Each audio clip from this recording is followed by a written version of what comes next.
Okay, so I'm collecting your quiz here. All right. Just turn it in. Just turn it. Yeah, just turn it in. I'm going to look at all your work anyway. Everyone turn in their quiz. And then there was that problem I gave at the end of the class. I said, hey, here's a cool problem. I'm not collecting it unless you did it. If you did it, you can turn it in. Some people did it, so. Okay. All right. I plan to have all the grades for the course, bonuses, other things, this stuff, all put into the system by the end of today, if not tomorrow, okay? That way your grade will be completely up to date, all right? All right. So, we're still in 8.1. We're going to finish 8.1 today. We probably will not start 8.2, all right? 8.1 usually takes me 2 days to get through. So we're going to talk about this special notation called the factorial, and what it is n with an exclamation point. And here n can be any, see these aren't the natural numbers. Do y'all see that? Because you also have 0 in there, okay? So as long as you're plugging in 0, 1, 2, 3, 4, any counting number after that, then the factorial is defined. And here's the definition of the factorial.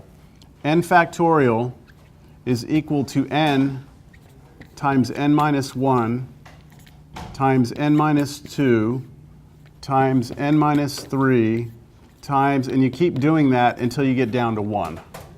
So specifically the exclamation point is the factorial? Yes, the exclamation point is what lets you know that you have to do this. So this is the definition of factorial. It's best illustrated by an example, because that looks pretty bad. So as a specific example, if we wanted to know what, let's say, 3 factorial was, then n is 3, right? So this is just 3 times the 3 minus 1, which is 2, and then the 3 minus 2, which is 1. And we keep doing this until we get down to 1, all right?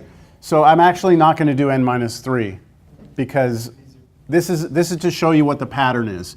It's the number, then you take 1 away from the number, then 1 again, and then you keep taking 1 away until you get down to 1. So I've already got down to 1, right? So I'm done. 3 times 2 times 1 is 6. Okay? So that is just the notation we use. Yes? What's the symbol after where n, and then what is that? Oh, sorry, element of. That means n belongs to this set. N is an element of this set. Element of the set of numbers 0, 1, 2, 3. All right, so let's do another one. These can get pretty bad. Let's say, 7 factorial, right? Would be 7 times 6 times 5 times 4 times 3 times 2 times 1, then you stop, right? And you would have to get your calculator out or whatever. And a lot of calculators actually have the factorial symbol.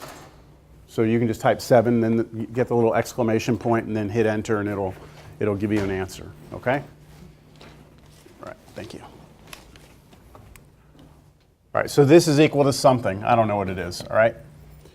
Understand, basically? All right, now a little bit about where this might be used. Okay, like where would we use factorials? This comes up a lot in statistics. So I'll just give you a real basic example. Let's say that you have, 30 students in a class. Okay, 30 students. And let's say the very beginning of class, first day, I ask myself, all right, at the end of the semester, I'm going to have my 3 top students, right? The top 3 grades. How many different ways could that happen? So I don't know any of my students. We don't have any grades, but I'm thinking to myself, down the road, who are going to be my top 3 students? So it could be, these 3. It could be those 3. It could be you, and you, right? It could be you, and you, right? So how many different ways could that happen? Does that make sense? You could make this analogy also with like a horse race. If you have 8 horses in a race, how many different ways can the top 3 happen? Something like that, or the top 2. It doesn't matter how you do this. So the way you could look at this is I have 3 positions, right? I have first place, second place, and third place, right? So if I have 30 students and I don't have any grades yet, that first place student can come from any of the 30 students, right? So there's 30 different ways that that could happen, right? It could be any of the 30 students could be my first place student. And then my second place student would come from what's left, right? Which would be 29 students, right? And then my third place would come from the remaining students, which means that there would be 28 students left to choose from. Does that make sense? So how many different combinations could we have? Well, what we do is we multiply these three numbers together. This is 30 times 29 times 28. Make sense? Now this is not a factorial, because to be a factorial, this would be 30, 29, 28, 27, 26, 25, 20, all the way down, right? So how is this related? Well, I want you to look at this. This is also 30 factorial over 27 factorial. Now let's see if you believe that. Oh, because they'll cancel out. Yeah. So what would happen if I wrote out 30 factorial? It would be 30 times 29 times 28 times 27, right? This would be 30 times 29 times 28 times 27 times 26 times 25, all the way to 1, right? Yeah.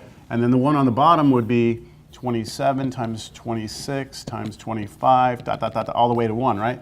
Then all these start to cancel, right? All the way down. And so all I'm left with is this, right? Understand? Yeah. So this is another way of writing this situation right here. Does that kind of make sense?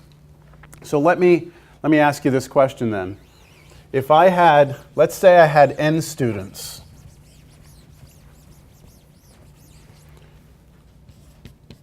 Let's say I had n students. How many different ways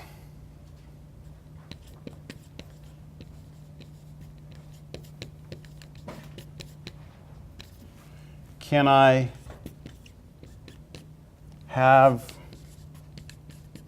the top, let's say R, no, let's use K, top K students? So it's kind of like, in this problem, it was 30 students, and I wanted to see how many different ways I could get the top 3, right? Mm-hmm. This is saying if I have n students, how many different ways can I get the top K? So what would be the formula for that? So look.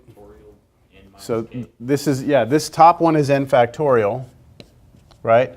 And the bottom one is not k, right? It's not k. This number was 27, which was actually the 30 take away the 3, right? So this would be the bottom would be the n take away the k factorial. Does that make sense? Sure? Okay. I'm just showing you some ways we could use a factorial with probability and stuff. This also can be used with lottery. You know, like the lotto was pretty big recently. Yeah, that's right? my class.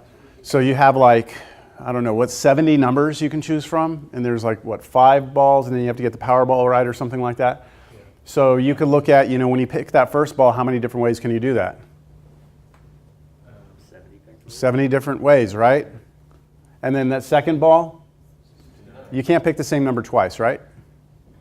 I don't think you can, because the balls come from a pot of 1 to 70, so there's not repetition. There's not multiple balls that are 70 in the little thing.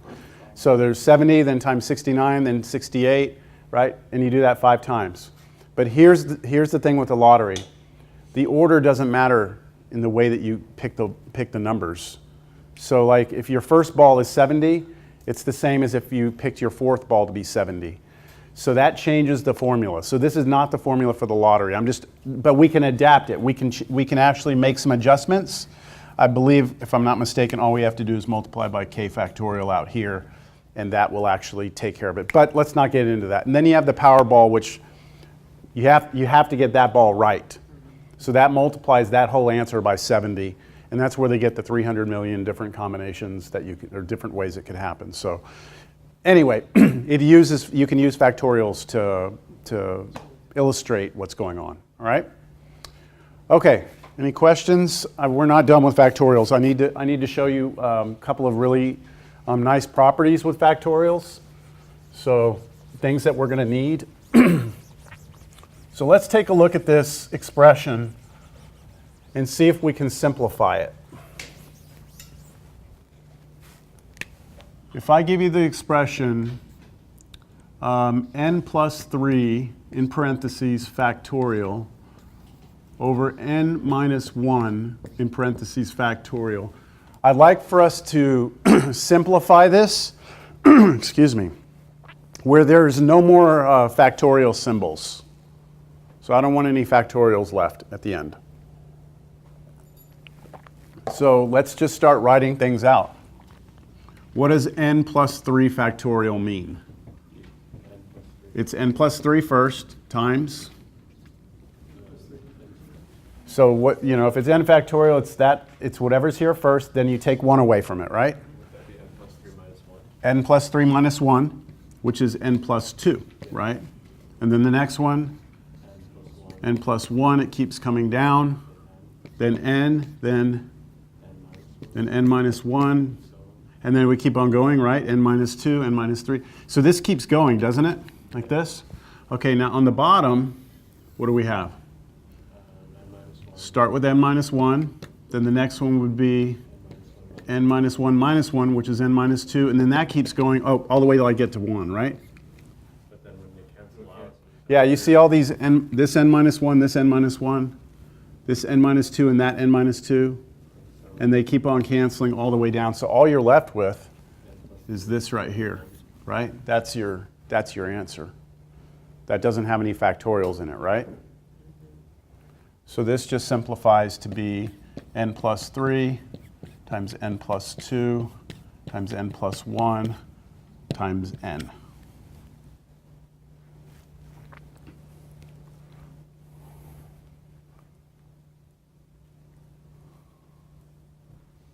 So what I'd like to do, I'm going to erase this. I think it's enough with that. What I'd like to do now is just, I want to do that same problem, but I want to do a slightly different approach to it. Let's see if you follow this. I like these markers, but man, they're hard to erase. Would you ever need to put like a domain restriction on your factorial? On your factorial, well, the domain restriction I just gave you right here. That n had to come from those numbers 0, 1, 2, 3. Okay, we would basically, that list of 0, 1, 2, 3, we would say those are non-negative integers, because integers include 0. Non-negative means 0 and positive, right? Okay, so this same problem, I'm going to write it a different way. I'm going to say that that's equal to n plus 3 times n plus 2 times n plus 1 times n minus 1 factorial. Now, do you agree that that's what the top is? yeah. Yes? It's like what I've done is I've peeled off the first piece, second piece, third piece, fourth piece. But when I got to this last piece, I said this is going to be n minus 1 times n minus 2 times n minus 3 all the way down, right? So if I just do n minus 1 with the factorial, that factorial is on this piece only, okay? So that represents everything from here down. And then on the bottom, I just leave n minus 1 factorial alone, right, like that. And then these cancel completely. It's the exact same thing that happened here, all right? But it's just a better way of doing it, a better way of writing it out. Do y'all see that? Okay. The one I think that we're going to see a lot, well, I know we're going to see a lot, is we're going to see n plus 1 factorial over n factorial a lot later on. And that, when we see that, it's just going to simplify to be what? N plus 1. So this is going to be, you could say n plus 1, right, times, now take 1 away. But we know it's going to continue that down, right? So factorial over n factorial. These cancel. You just get n plus 1. So n plus 1 factorial over n factorial is n plus 1. So is that how you would want us to show? I wouldn't want you to even show this. I just would want you to go from here to here. You don't have to do this, but that's what's happening. Yeah. Yeah. All right. What about this? Actually, let me do this over here. And I'm going to go to a blue marker or a purple marker. Purple ones are good.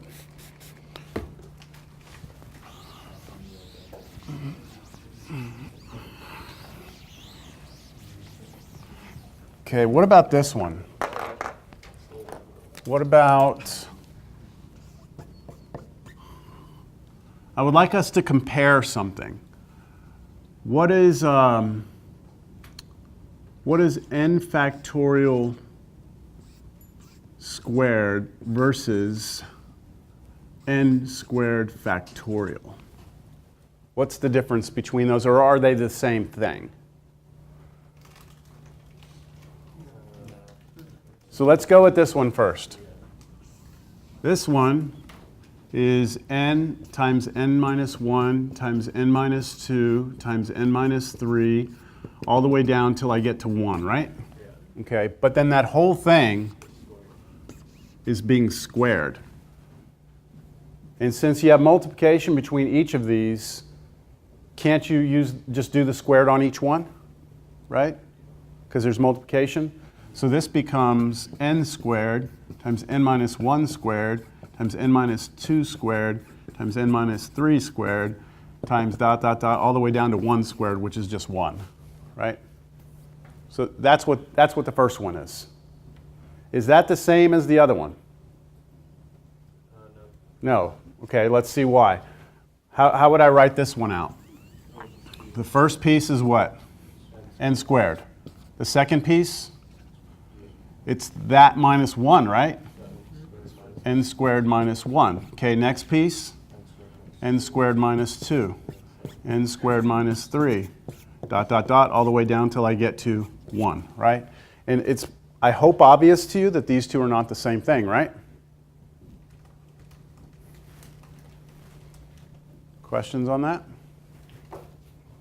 So how far would you have to go down to get to 1? How far do you have to go down to get to 1? Yeah. Well, it depends on what n is. Yeah, okay. I mean, n is always going to dictate how far your factorial goes, right? Is it an n?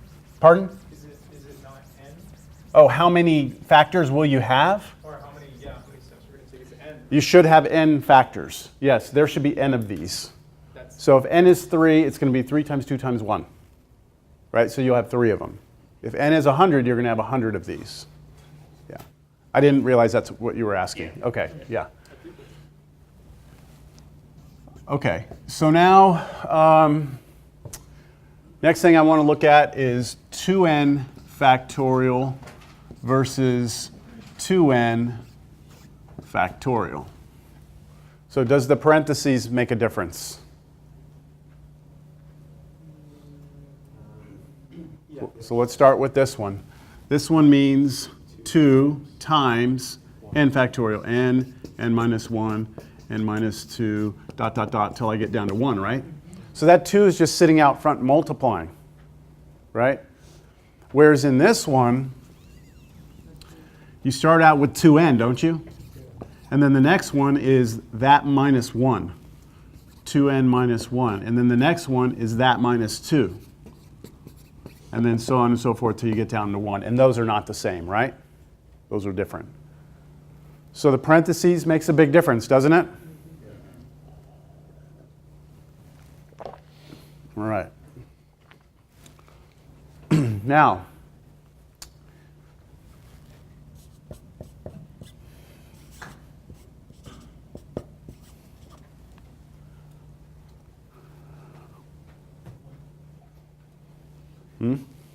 one?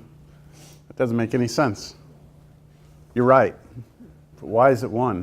Because you have to do. Yeah, look, I'm not going to try and trick you. This is 1 by definition. Now what I mean by that is when we get to 0 factorial, we define it. So whenever we define something, we put an equals, we put a colon in front of the equals. And that's letting everyone know that we are defining that to be 1. We are saying 0 factorial is 1. All right? Now, that should kind of bother you, because to do factorials, you're supposed to start with this, then multiply and subtract until you get down to 1, right? So you think you start with 0, and then you should get 0 as an answer, right? But the problem is that you're supposed to stop at 1, right?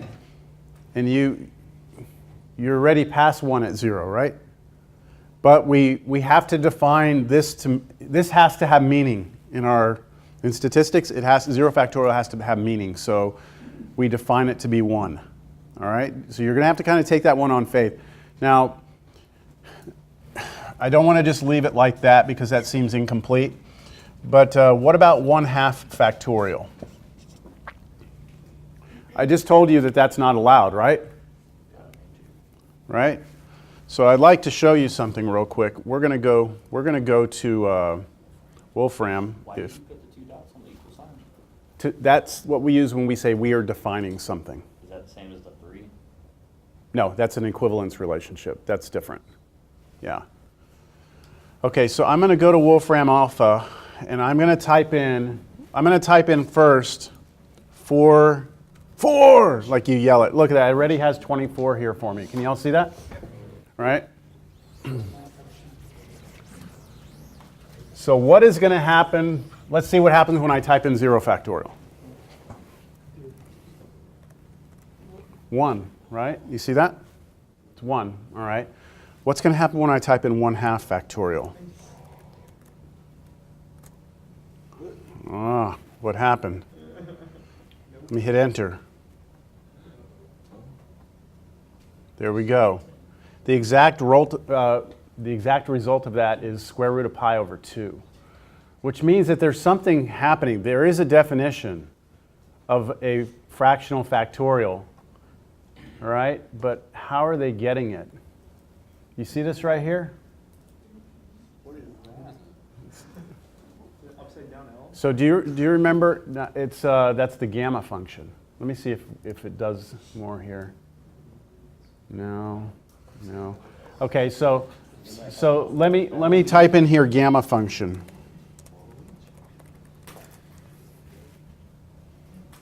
I don't know if it's gonna have Wolfram gamma function. There we go. Okay, this is hard to read. Let me try and.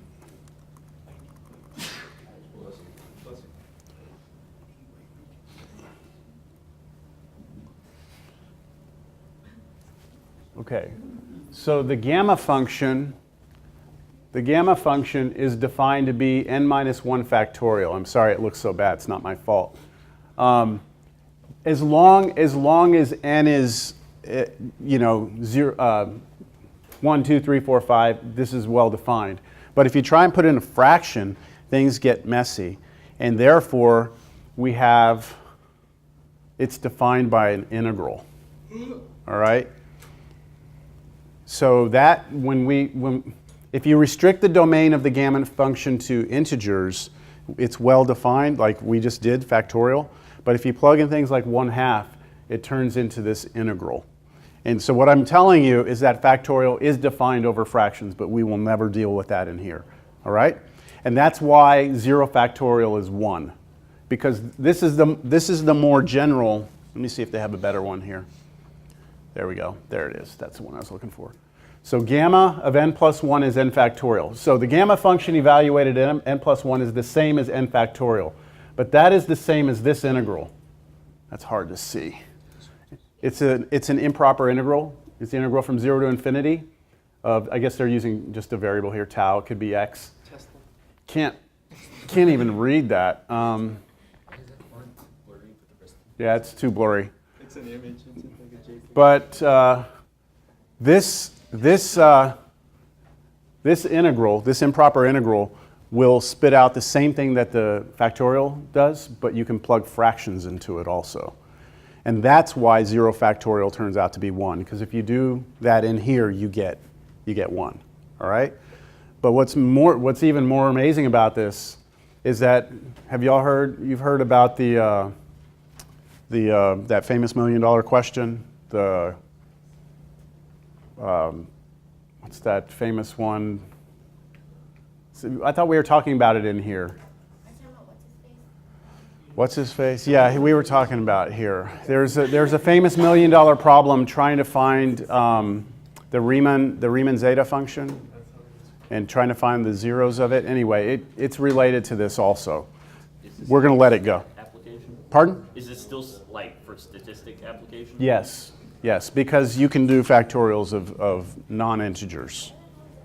Okay, all right, we're going to leave that alone. We can just move. I just wanted to somehow convince you that the factorial function at 0 is 1. All right, hopefully that's enough for you to swallow that pill. All right, see if there's anything else I want to talk about factorial-wise. No, that's it. Okay, now I handed out some notes. Everyone have those notes?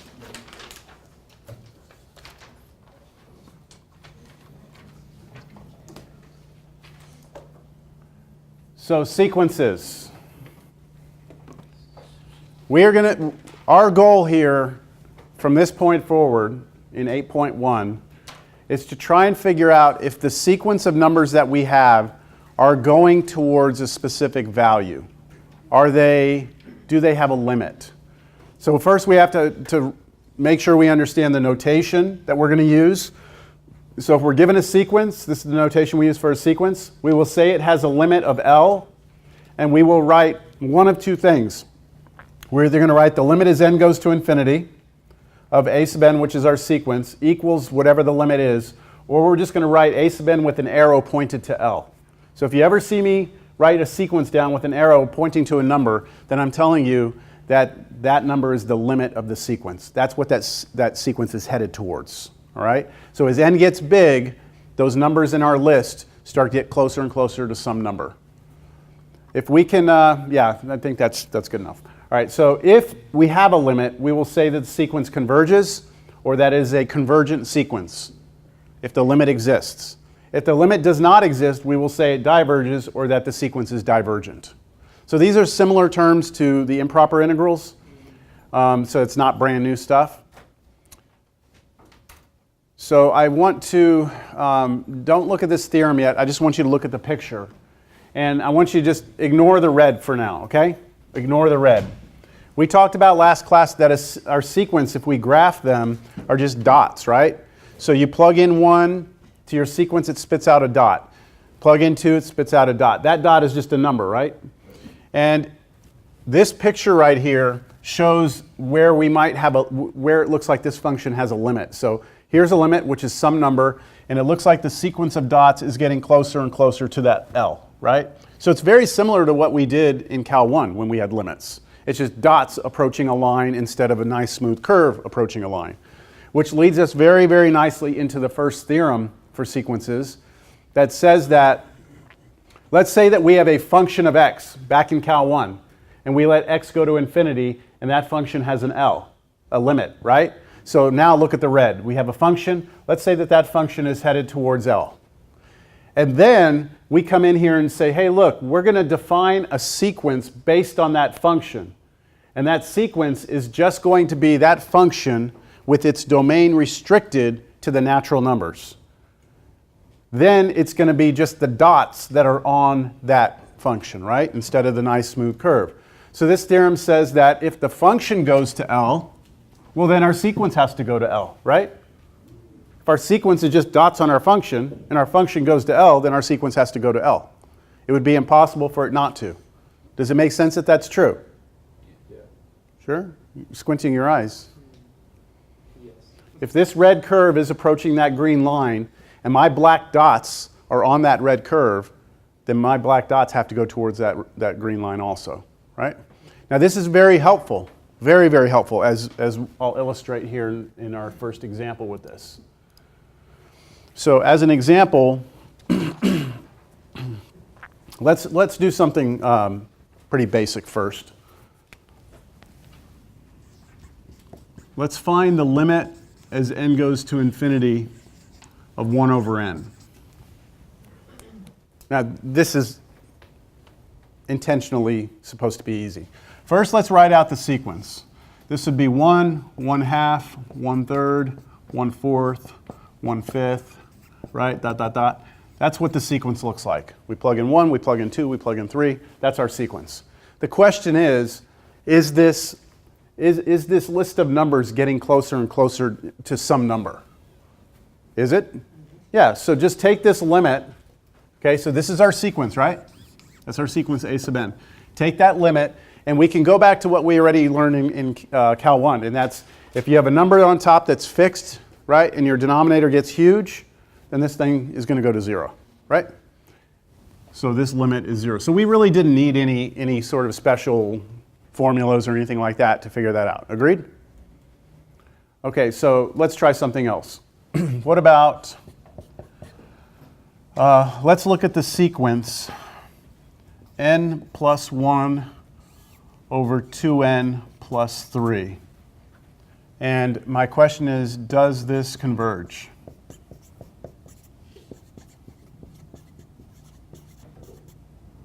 If so,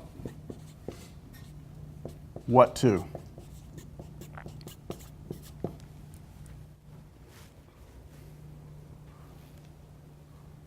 So what do you think? Does it converge? As it approaches infinity.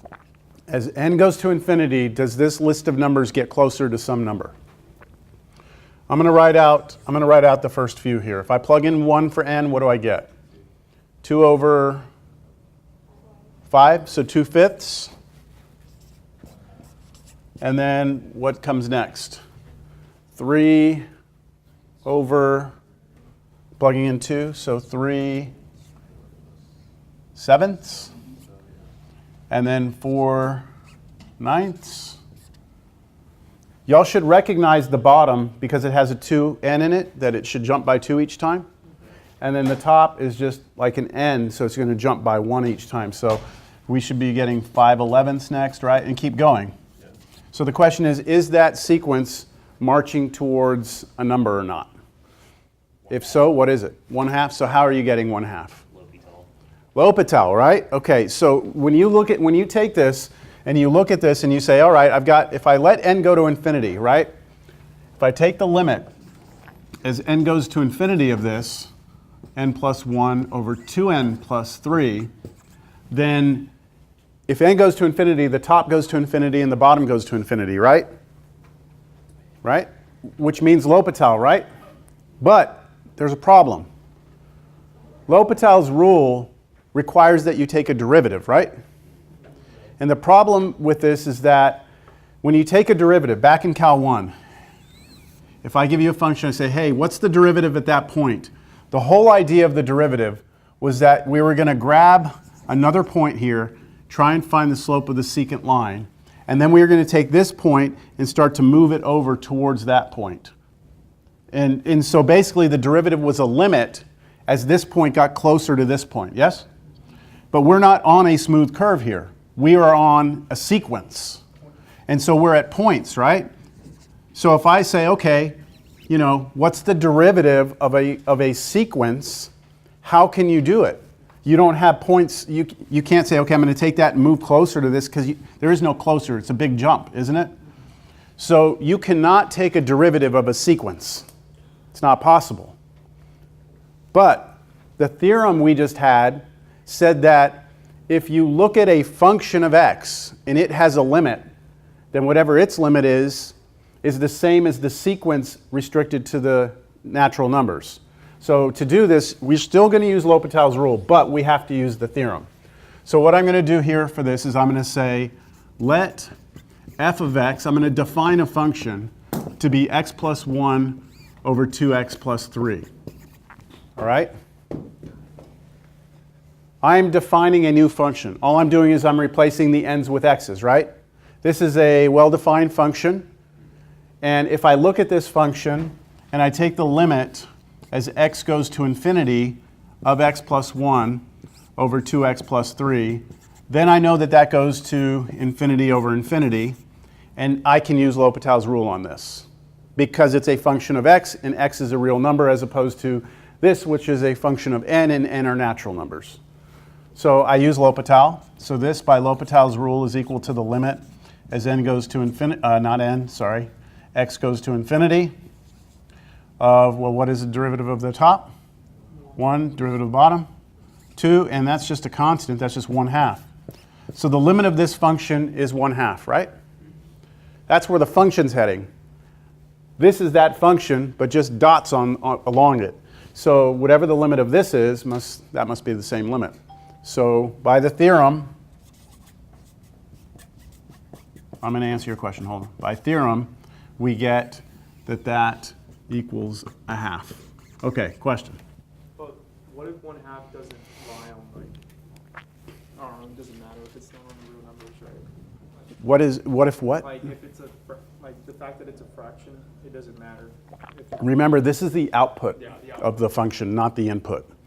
So these, see, in our sequence, right, this is a list of outputs, basically. So our outputs don't have to be integers. They could be headed to some fraction. In this case, they are. These are headed towards 1/2. They are like dots. They are dots. Yeah, yeah. Let's actually plot that one, okay, just so we have it. Where is it? Okay, so here, what was it? It was n plus 1 over 2n plus 3, right? That's not over, that's a dot. Are there sequences that are divergent? Yes. Okay, so there's the sequence. Now you have to imagine that the red one's not there. But when we plugged in 1, which would be here, we got 2/5. 2/5 is the same as 4/10. So that's at 0.4. The next one was 3/7. That's 3/7, then 4/9. And what's happening is these dots are approaching what? 0.5's right here. So it's approaching 1/2. We're getting closer and closer to it. The dots along. Now the red curve there is that function, right? So we said, what's that function going to? Oh, 1/2, and that means the sequence has to go to the same place. Does that clarify it a little bit? Okay. Any other questions on that one? On tests, you expect us to switch out the function? I do. On this test, on the test that's next week, this will be on it, right? I do expect for you to go and show me that this is going to be changed to a function of x and that you'll use L'Hopital, and then you're going to just basically say by the theorem, it's this. If you go and do L'Hopital's rule on that, I'm not going to give you credit for it because you're not allowed to take derivative of a sequence, okay? Now, later on, we won't have time for this, okay? So I will go from here right to here, and we'll just say, yeah, if we change that to a function of x, we would do L'Hopital, we'd take the derivative, we'd get 1/2. But for this test, I want to make sure you understand that there's actually a subtlety occurring here, all right? So you still have a test next week even though we're behind? Yes, we still have a test. Mm-hmm. Yep. It'll end at 8.1 though. Like this will be the last thing on it. Oh. Yeah. 8.2 is not going to be on the next test.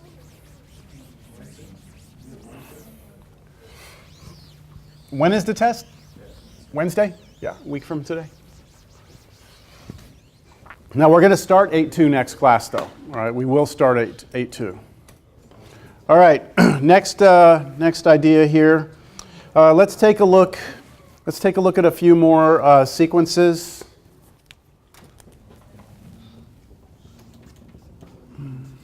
How about this one?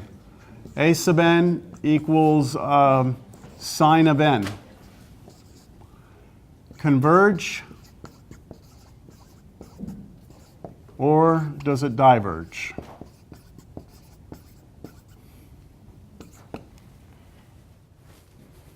Does that converge or diverge?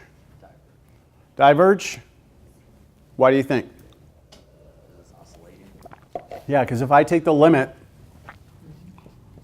as n goes to infinity of sine of n, then what I could really do is look at the function sine of x and take the limit as x goes to infinity of sine of x. And we already know for that function, sine x, that limit doesn't exist because it just oscillates, right? And all this is a bunch of dots sitting on top of that, right? So it's a bunch of these dots sitting on the sine curve. So it's not going to converge either, right? It's going to diverge. So we would say that this diverges. Since this limit does not exist, right? That limit doesn't exist. Yes? So you had something like that on the test, then I could show the graph and say, well, diverges based on the function for f. Let me know that the graph you're talking about is f of x. F of x, Yes. yeah, Yeah, don't draw this for that because that's not correct, right? yeah, those are different. Yeah. Okay, so go for the limit, switch it to a function, and show that function. Yeah. If you need to use L'Hopital, use L'Hopital. If you don't, if it diverges like this, then, okay? We don't have any sort of limits that we have to solve algebraically. L'Hopital should get us through most of that. Yeah, we should be okay with L'Hopital. Okay, next one. Converge or diverge, -1 to the n.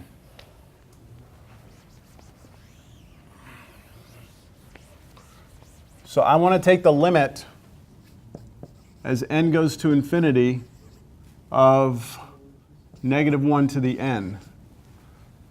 Diverge, you think? Yeah? Wasn't it the one that was just -1, 1? Yeah, what does this sequence look like? If we look at the sequence, what happens when I plug in 1? -1. Plug in 2? -1, 1, -1, right? Keeps going. So this sequence can't possibly converge, right? Wouldn't you put negative in and put it in the denominator? Oh, no, that wouldn't be L'Hopital's, would it? That'd be a constant. Well, yeah, I think what you're talking, yeah. Because your base is negative, your exponent's positive, I'm not sure if that's what you were thinking. Yeah, never mind. Now, let me ask you something. Could we look at this as a function of x and define it to be -1 to the x? Well,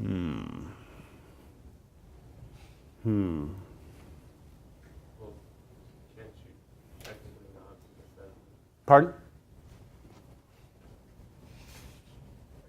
What type of function does this look like? Exponential, right? But do you remember when we defined exponential functions? We said all exponential functions look like a to the x, where a must be greater than 0, and a cannot be 1. That right there told us that the only thing we were ever allowed to put here is a positive number. This is not an exponential function because it acts very, very weird. I mean, what is -1? We know what -1 to the first power is, what -1 squared is, but what if we plug in fractions? Like, what's -1 to the half power? That's the square root of -1, right? That's I. So this function would be very difficult to figure out.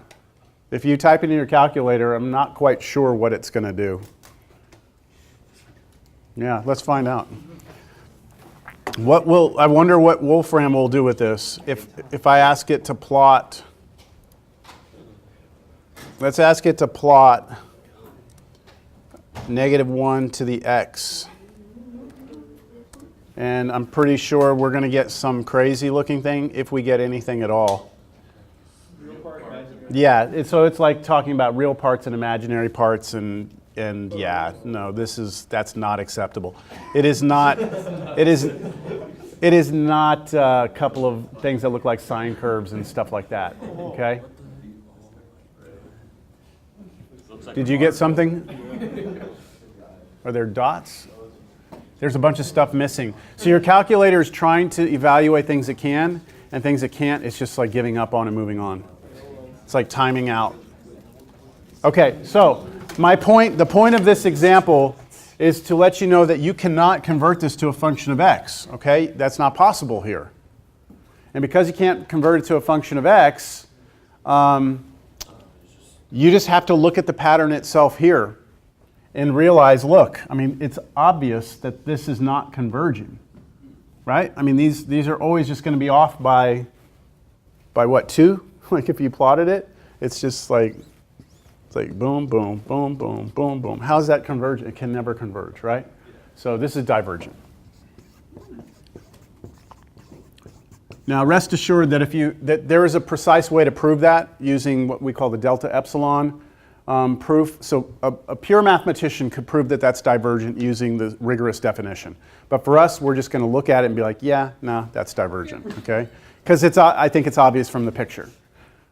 So then from that, would it be okay if we did like a sub n equals, and then do the sequence, and then just say that that's divergent? Yeah, that would be fine. Yeah, if you just like write out the sequence and just be like, yeah, it's obvious.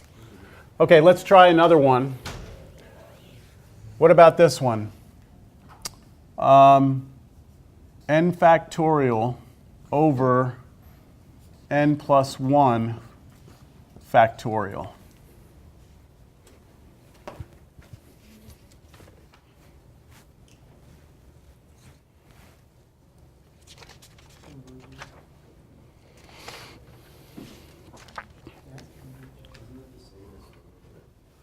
This is this, okay, so can we agree right now we cannot go and switch this to a function of x? Can't go to a function of x because factorial is only defined on the natural numbers, unless you want to start using gamma functions, which are integrals or improper integrals. We're not doing that, right? So we are saying that the factorial function is only defined on the natural numbers, so you can't convert it to a function of x. So that's off the table. So the only other thing that we can maybe do is start writing them out and find the pattern like we did last time, but that's not going to be enough. Instead, let's use the definition of factorials and just rewrite it. This is n factorial over n plus 1 gets peeled off, and then n factorial, right? That's what we just talked about a second ago. I'd given it to you the other way around though, right? I'd flipped it, but I wanted it to behave a certain way, so I did this time. So that's just 1 over n plus 1, right? Okay, now you don't have factorial anymore. Now you can go to a function of x, can't you? Yeah. So if you look at this and you convert that to a function of x, then you take the limit of that as x goes to infinity. Well, do we even really need that? I don't think we even need this, do we? We could have set it right here. If n goes to infinity, right, that goes to 0. But I'm going to do this. Who cares? Same thing. That goes to 0. So therefore, that goes to 0.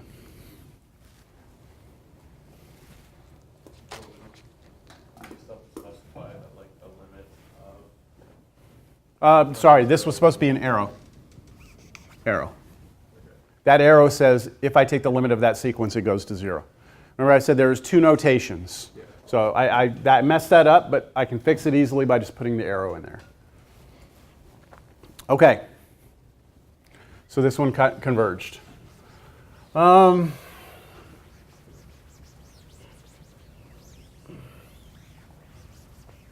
about this one?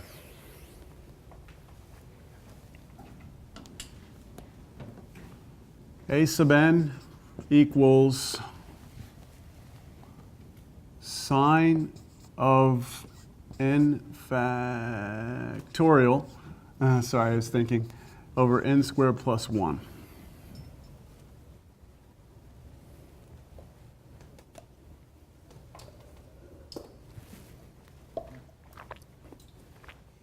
Are you going to be able to switch this over to a function of x? You won't be able to, right? Because you cannot do anything about the n factorial to make it x. Now, we can't get it to cancel either like we did in the previous problem because there's no n factorial on the bottom. So what do we do, right? What do we do? I mean, this one, you could start listing out the terms, right? You start listing them out, like plug in 1, plug in 2. So it's going to be like, if I plug in 1, it's going to be sine of 1, right?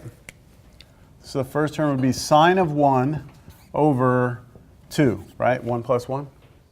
And then the next one would be plug in 2. 2 factorial is just 2 times 1, which is 2. So this is going to be sine of 2 over plugging in 2 here is 4, plus 1 is 5. So we got that, right? Right. And then we could keep going, like sine of, what's 3 factorial?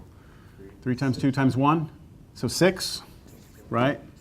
Over plugging in 3, we get 9, 10, so 10 here, right? And then we can keep going with this. That's our sequence now. Can we figure out what that is? I mean, it looks like 0, right? It looks like 0, but it's not enough for us to say it looks like 0. With the 1, negative 1, 1, negative 1, we can say it diverged. But here, even though it looks like 0, we need to figure out a way to show it 0. And we can't convert it to a function of x, right? So we're kind of jammed up here a little bit. Would you agree? So we introduce the squeeze theorem. Now we had a squeeze theorem in Cal 1, all right? And we also have a squeeze theorem with sequences. So here's how this works. It says, let's say that you have a sequence, okay? So let's say our sequence is the one in red here. That's B sub n. Let's say we have a sequence. Here's my red sequence in here. And then I have two other sequences, C sub n and A sub n. And notice that I'm saying my C sub n is always bigger than or equal to my B sub n. So do you see these black dots? Do you agree that those are always above or equal to the red dots? Yes? So my C sub n's are always bigger than my B sub n's. And then do you see this down here, this A sub n? Do you agree that those are always smaller than my B sub n's? Yeah. Yes? Now, this theorem says if this inequality is true for some n greater than n naught. So this is important also because what that's telling you is you actually don't care which sequence is on top or bottom. You don't care, you know, if the red one's above or below. It doesn't matter until if you get to a certain point. If you get to a certain point, which we call n naught, if from that point on you've got this C sub n above B sub n, which is above A sub n. So from some point forward, it never changes. It's always this, okay? So that's what this is saying. If we have this condition held, as long as we're past a certain point on the sequence, and the limit of the A sub n, which is the lower one, is equal to the limit of the C sub n, which is the upper one, and those are both going to the same place, L, then what has to happen to the red one? It has to go to the same place because it's in between the two. So it squeezes the two together. So you have to have both sequences both these sequences have to have a limit, and those limits must be the same, and that way you get this funneling effect that forces your red sequence in between it, squeezing it down. Make sense? That's the theorem that I'm going to use to prove this one.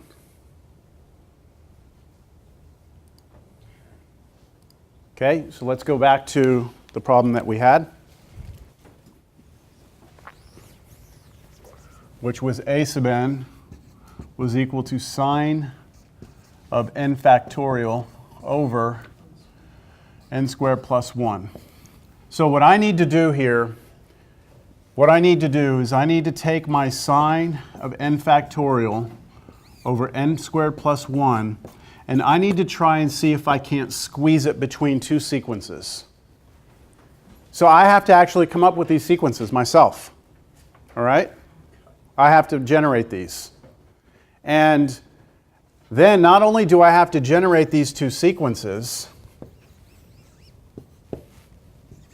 I have to show that this, so that arrow is going to mean the limit. When I take the limit, that approaches L, and that this one approaches L, that they go to the same place. And if this limit goes to L and that limit goes to L, then that one also would have to go to L. Make sense? Okay, so where are we going to get the sequences from? Do you take the numerator and then like the one separate from the denominator? Like the first one would be sine n factorial, and the other one would be 1 over n squared plus 1? Like take them separately? Yeah. Kind of, but we don't even need this. Just let me ask you something. Is there anything that you can tell me for sure, no matter what, there's something about sine of n factorial you can guarantee me? It's between -1 and 1. Do you all agree with that? Okay, so let me start with that, like scratch work on the side. I'm going to write down the only piece of information that I am absolutely sure of, and that is that the sine function is bounded, right? All sine functions are bounded between -1 and 1. No matter what n I plug in here, it's always got to be between those two, right? So now when I look at that, I'm like, okay, great. I'm looking for like a set of inequalities like this, right? I'm kind of starting off here. But I have sine of n factorial over this, and over there I just have sine of n factorial. So how about we just come in and treat it almost like an equation, and why don't we just divide everything by the same thing, right? So why don't I divide this by n squared plus 1, divide that by n squared plus 1, and divide that by n squared plus 1. Now, am I allowed to do that? Yes. There is a little subtlety we have to discuss here, though. Inequalities are tricky. Like if I asked you to solve this inequality, how would you solve that for x? You divide by -2, right, and flip the sign. You'd have to flip the sign because when you divide an inequality by a negative, you have to flip it, right? So we have to be sure that when we did this, divided by n squared plus 1, that we didn't have to flip it. Did we? No, Why? because they're all positive. Yeah, n squared plus 1 is always positive. Because n squared is always positive, and adding 1 is just more positive, right?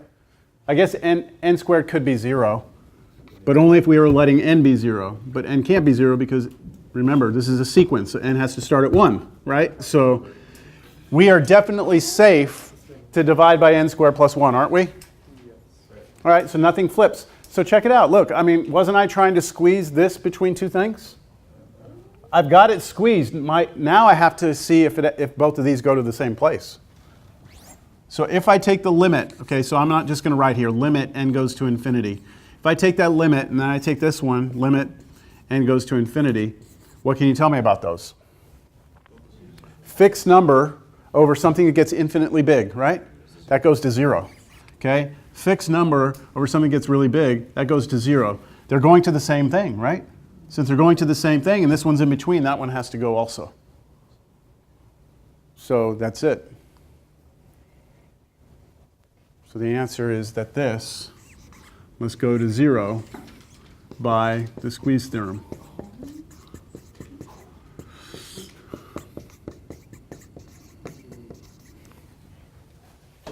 So you would want to see us switch it to. I'd want to see, no, you don't have to switch it in terms of x. Not this one, because this one we just said was fixed over infinity. And for fixed over infinity, we're good. Now, if you have infinity over infinity, you need to go to L'Hopital. Okay? Make sense? The hardest part about using the squeeze theorem is trying to come up with this piece over here. I'm sorry, like what to start with. What to start with over there. So you'll get, I think there's one or two of those in the homework for you to practice. All right, moving along.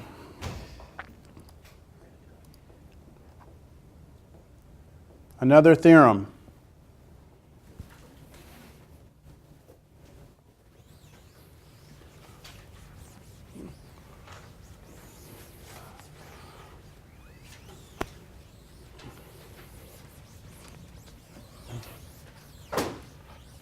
This one right here.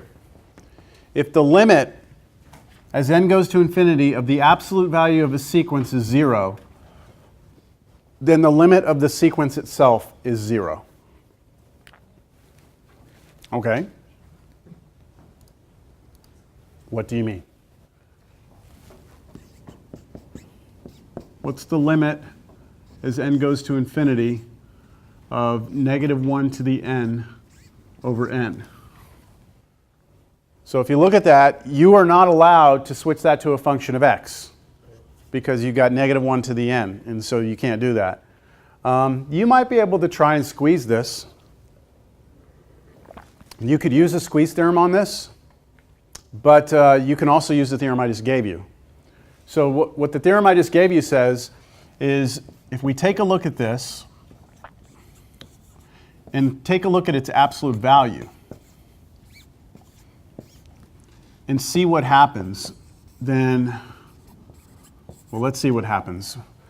The numerator, no matter what n is, right, is either going to be 1 or -1. Agreed? And when I take the absolute value of that, I'm just going to get 1.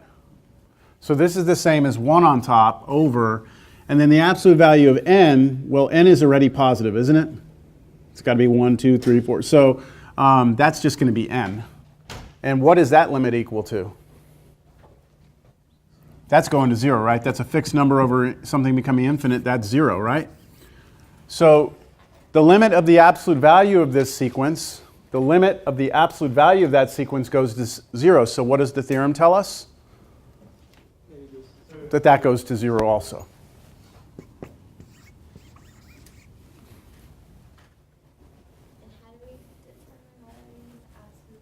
The theorem tells us that. The theorem says, look, if you